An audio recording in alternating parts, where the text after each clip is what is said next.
Hello and thank you for clicking on my channel. My name is A and this is the Real Movie Podcast. And today I want to talk about Luck.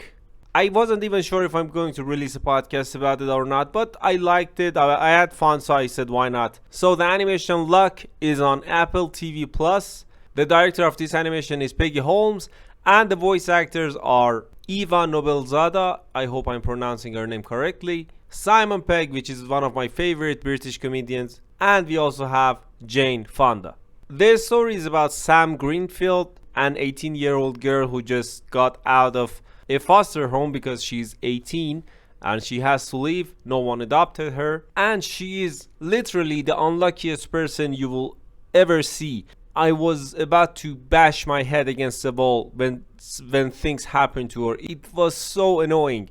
Every single thing that she did, although she had a nice attitude, she was just so damn unlucky. And this unlucky girl finds herself a lucky penny, and then after that, after a few events, I'm not gonna spoil the movie, she's gonna find herself in the land of luck. What I liked about this animation was the concept of luck or being lucky or being unlucky is something that every nation, every country, even in religions, we have this. It is a concept that most of the people believe in. Even if people say they don't believe it, they do in a small portion.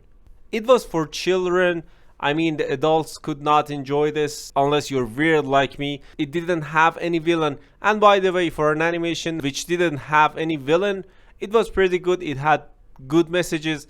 For example, I remembered the movie Frozen, the first Frozen, even though it was a huge success, but the villain in that movie was so bad and dumb that I preferred that he wasn't even there. But there he was, and he was really bad. In this one, for an animation, as I said, which didn't have a villain, the story was still interesting. It doesn't mean that it was memorable, but it was interesting.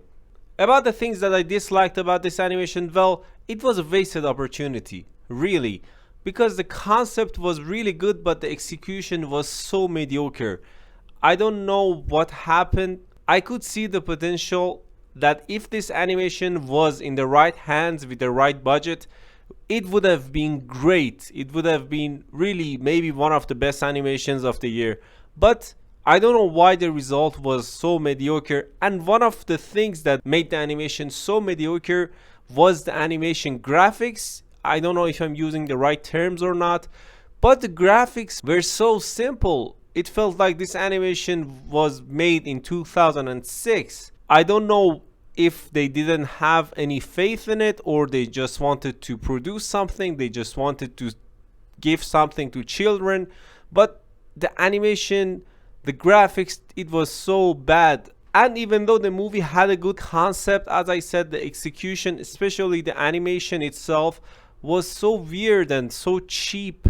Every minute that went on, I thought, okay, the studio Apple TV Plus did not spend any budget on this, and it was like a homemade animation. And at the end, the final product was so forgettable. I did enjoy, I did have a good time, but it wasn't like something that you can't take your eyes off.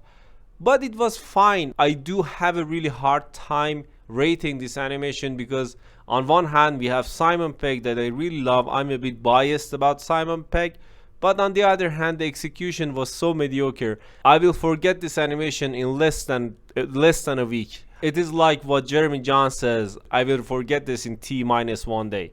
And yeah, that's it. So have you seen Luck? What do you think about it? Don't forget to like and subscribe to my channel for daily content, and as always, thanks. Bye.